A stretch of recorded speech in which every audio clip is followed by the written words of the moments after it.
One of the sadly unique things about Amoeba music is that it's one of the last of a certain kind of large general audience, general public serving record stores that exists anymore.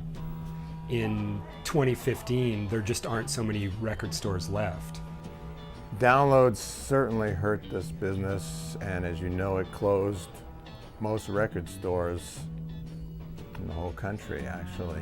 So Amoeba's unique in a sense that it's still here, but I mean, there are reasons that Amoeba is still here. One reason is that the people that were hired to work at Amoeba from the beginning are huge music fans. And you know, when this store opened, the San Francisco store opened, before it opened rather, they advertised across the country for, you know, this store is opening, we need people who are very knowledgeable to come staff our store. And people came here from Detroit, Michigan, from like Lawrence, Kansas, you know, and these were just the most hardcore record nerds and music nerds and geeks and just people who were so into it, who were just into their kind of slice of music fandom, that, you know, they want to share that with other people. Customers can pick up on people's enthusiasm, and a lot of times someone will single an Amoeba person out and listen to all the things they recommend. And I think it really comes through in how people are able to suggest things to people that they wouldn't ordinarily come up with. And we just have a lot of people like that here. Sometimes we go a little overboard with it. You know, sometimes you have to really, you have to walk away from some of us sometimes, you know, to get them to stop talking about this thing they're really into. And we're very organic here, very much, you know, you walk in and you feel like you're at home. You know, young people feel they can hang out here and it's a cool place to be. You can bring your dog in here, you know, we're very dog friendly. One of the things about Amoeba is we see some of everything. People bring everything. We're very much counterculture in that we carry a lot of old music because we believe in it, you know. But we're definitely bigger than most other stores. You know, when you are interested in music or rock climbing or whatever your interest happens to be, it's sort of more fun to go to the biggest one.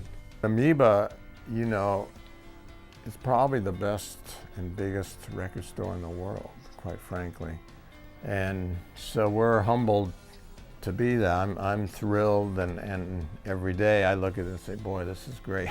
You know? Part of having a store that's really large is it just embraces all of the music and all of the formats. We're not a niche store that only applies itself to indie rock or electronica or avant-garde. So I think it really makes itself available to every kind of, your favorite, you could only be super into black metal and this could be your store. I mean, there's no real trends as far as what people bring us. People bring us everything.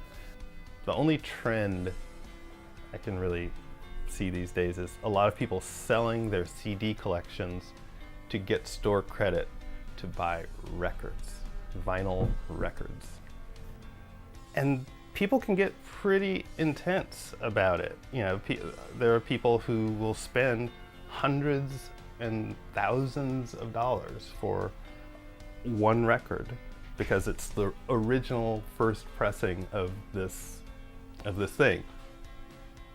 Oftentimes, they'll also like the music. Any pop hit has to come out in vinyl now, and people are buying the old vinyl too. Classic rock is selling like crazy again, you know. Albums that we thought were dead 5 years ago, we can't keep them on the shelves anymore. So they're selling, that's helping our business regain its footing a little. But people will always go for convenience. And what's more convenient than a CD? Not having to have anything. More and more people are feeling like these discs are just like They're like MP3s on plastic. You know, what's the point of having them? But if you want to have a thing that contains your music, a record is a much cooler thing. I think that people that grew up listening to CDs, they didn't really know that there were records then.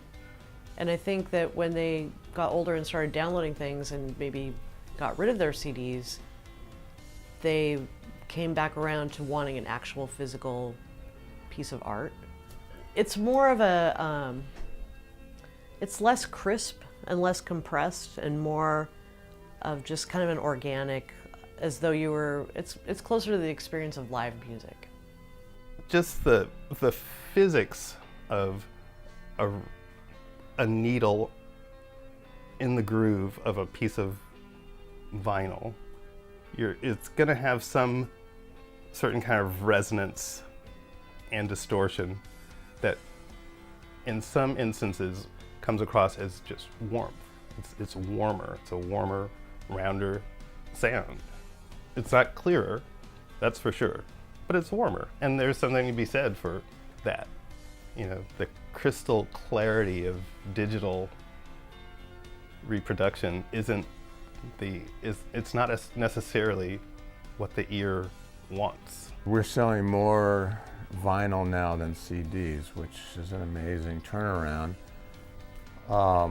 It's really beginning to make an impact, and we're hoping that the whole thing tips and suddenly every high school kid, for instance, has to have a turntable. That hasn't quite happened yet. But if that does happen, which it could, because we're just selling turntables like crazy and vinyl, then it'll just turn everything on its head. And then this business will be really vibrant again. And it's not to say that it's moribund or anything. It's still pretty strong, but it's not like it was. And there's a chance it could get back to that